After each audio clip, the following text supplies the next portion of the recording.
As Mark drove his car down the deserted highway on a dark and stormy night, he couldn't shake off the feeling of unease that lingered in the air. The only source of light came from the dim glow of the dashboard, casting eerie shadows across the interior of the car.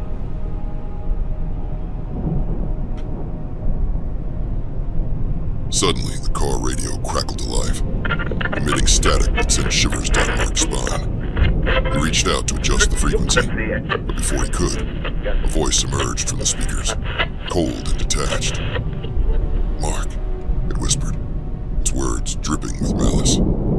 Mark's heart pounced in his chest as he stared wide-eyed at the radio. "Who's there?" he stammered, his voice trembling with fear.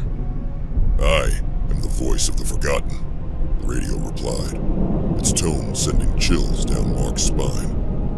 "I have been waiting for you." Mark's mind raced with confusion and terror. How could the radio be speaking to him? Was he losing his mind? As if in response to his thoughts, the radio continued. "You think you can escape, but you cannot hide from your past." Mark's hands clenched the steering wheel, his knuckles turning white. "What do you want from me?" he demanded, his voice quivering with fear.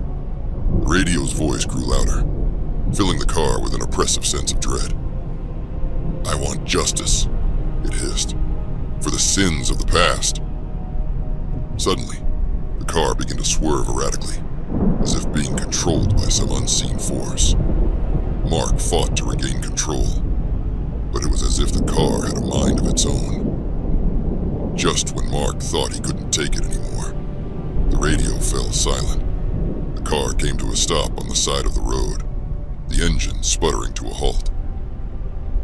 At such, trembling with fear, Mark slowly got out of the car and looked around, expecting to see some ghostly apparition lurking in the darkness. But there was nothing. As he stood there, trying to catch his breath, a realization dawned on him. The voice on the radio had known things about him that no one else could have known. It had spoken of secrets buried deep in his past, secrets he had tried to forget. And then it hit him like a ton of bricks.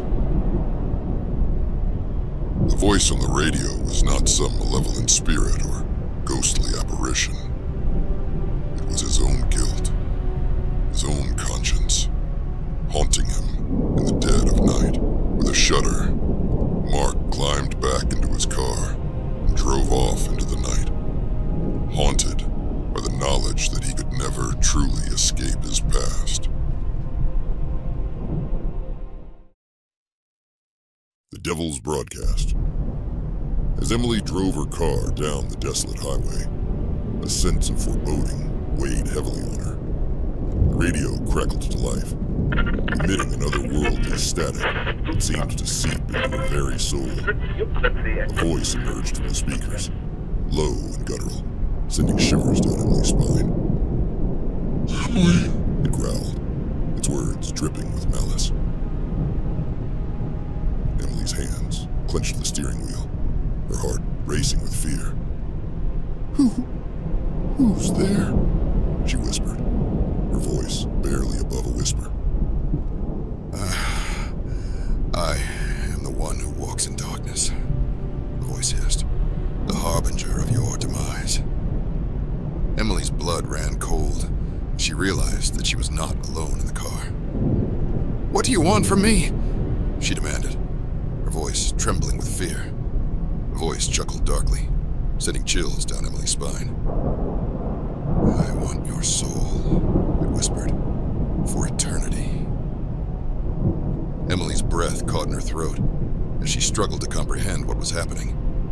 Was she going mad? Or was something truly evil speaking to her through the radio? As if in response to her thoughts, the car began to shake violently, as if caught in the grip of some malevolent force. Emily fought to maintain control, but it was as if the car had a mind of its own. Suddenly, the radio emitted a blinding flash of light, illuminating the interior of the car with an unholy glow. Emily shielded her eyes, unable to look away from the pulsating light. When the light finally faded, Emily found herself in a strange and twisted landscape, a realm of darkness and despair. She was no longer in her car, but trapped in some nightmarish dimension, surrounded by shadowy figures that lurked in the darkness.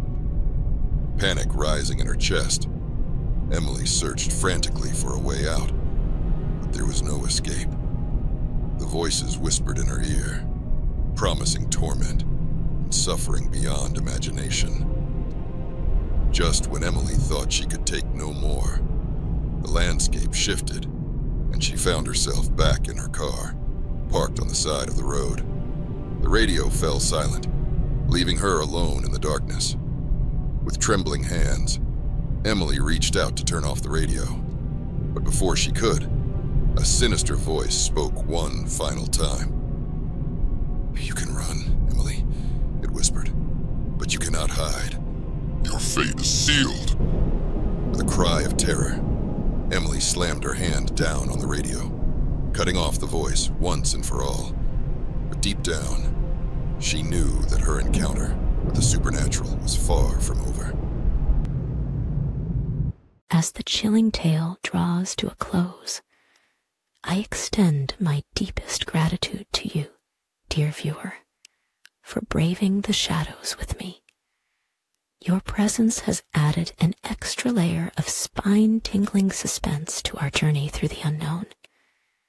If you found yourself captivated by the darkness that lurks within, don't forget to leave a like, comment, and subscribe to our channel for more bone-chilling tales that will haunt your dreams. Your support keeps the terror alive, ensuring that we can continue to explore the darkest corners of the human psyche together. Until next time, may the shadows protect you or consume you.